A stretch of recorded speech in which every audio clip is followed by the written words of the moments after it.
Queso panela is a fresh common cheese in Mexico made from pasteurized skim milk. It is usually eaten fresh in crumbled form, but today we're going to smoke it, grill it, serve it with warm homemade salsa verde, then garnish it with some chopped onions and freshly chopped cilantro. This will come all together in a warm, tasty blue corn tortilla. If you're a cheese lover, this one's for you, and we're doing it all here on Al Lunacy Queuing.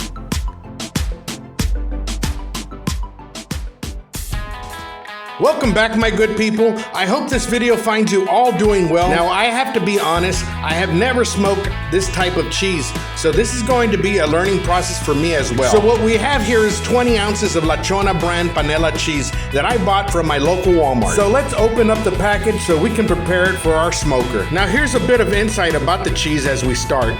The cheese has a mild, fresh flavor with a slightly salty undertone. It's often used in Mexican cuisine for dishes like enchiladas, tacos, and salads because it holds its shape when heated rather than melting. Panela cheese is generally considered to be a healthy choice as it is rich in protein and calcium and contains other beneficial vitamins and minerals like phosphorus, vitamin B12, zinc, selenium, and vitamin A. Additionally, panela cheese has fewer calories compared to many matured or cured cheeses. However, like all cheeses, it should be consumed in moderation due to its fat content. So grab your favorite seasoning and let's season all the sides of the cheese. I'm using our very own vodka rub because it will add a hint of sweetness and herbs to the cheese. Link for it in the video description. Now let's head outside to the smoker. Now we have our Camp Chef Woodwind Pro set at a very low temperature of 160 degrees Fahrenheit. We're going to be using the top rack of the smoker, and we'll be adding some applewood chips to our smoke box for some smoke. Okay, it's been about 45 minutes. Being that this is my first time, I don't know how long it takes to get a good color. It's starting to get some color, but we still can use some more. Let's cover it up and give it an hour more.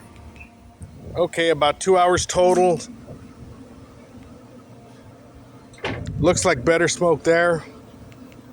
Let's go ahead and turn this off and let's take this out. I'll give you guys a close-up.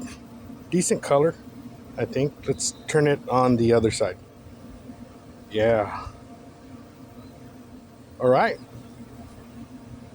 And so now that we got a hint of smoke on the cheese, we'll let it cool off in the fridge before we char it on the grill. This will give us time to work on our salsa.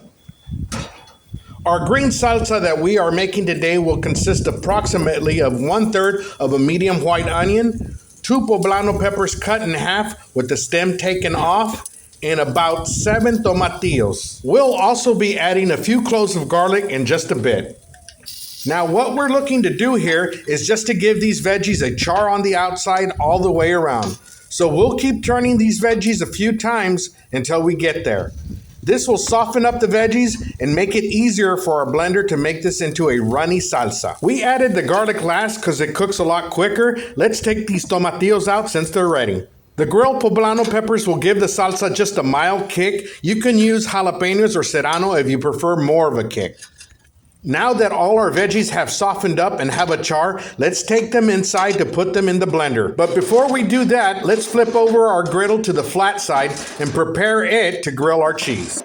Once we have our griddle on the flat side, we'll give it a spray of vegetable oil and let it become seasoned on the hot grill. Now let's go inside and prepare our grilled veggies for the blender. And so all I'm doing here is cutting each veggie in half or into smaller pieces so that it's easier for the blender to break them down. Once all the veggies are in the blender, you can add a little bit of salt and pepper. You can even add a little bit of chicken bouillon to give it additional flavor. Now let's add some water as well. And then we'll add some fresh cilantro. It's up to you to leave the stems on or off. I like leaving them on because it gives it a slight hint of earthy flavor. We are all done blending the salsa. Now look at that beautiful bright green color. Now you can add more salt if you prefer. Mine was just right on the money. Taking out the cheese from the fridge, it feels much cooler now in temperature. I'm going to cut this in half with my sensu knife. We'll only be grilling half of it. Eating this whole would probably plug up the system. We'll go with the lower half since it has those cool grill indentions. The other half I will vacuum seal for another day. There's nothing better than these vacuum bags to save your food. Many of the items I am using in the video today will have a link in the video description if you're interested in purchasing and supporting the channel. Now let's go back outside and finish off with some grilling. I put some chicken fajitas made from chicken thighs on the grill to accompany our panela cheese for dinner tonight. A quick grill and sear on this chicken and we are all ready. Let's brush down our grill with our Kicknick brass brush. Once the grill is clean, it's time to lay down our cheese. Oops, let's not forget a quick layer of oil before we lay down our cheese. Then let's hear that sizzle.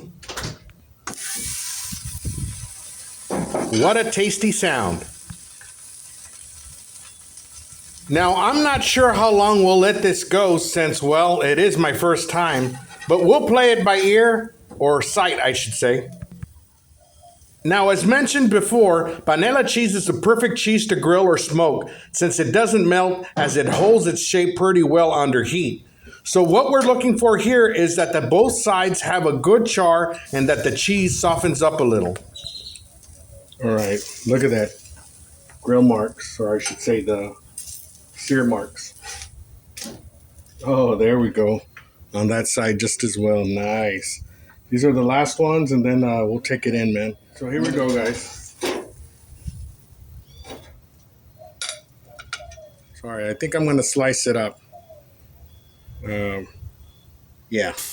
And so finally, here's where it all comes together. We pour our warm green salsa around the cheese, then sprinkle it with some freshly chopped onions and cilantro. Now let me get you a closer look of this island of cheese surrounded by this lake of green salsa verde. Time to cut this smoky grilled cheese pie and get a taste. Now I'm not a big fan of white cheese since it's usually very mild, but this one was great. It had a slight hint of smoke from the applewood, those charry edge bits from the grilling, and that mild tasty kick from that green salsa. I served it up on a warm blue corn tortilla and added additional onions and cilantro. The texture was almost like meat. If there's anything different I would do, I would add refried beans next time. I still have the other half in the fridge, which should be good for about a month or so.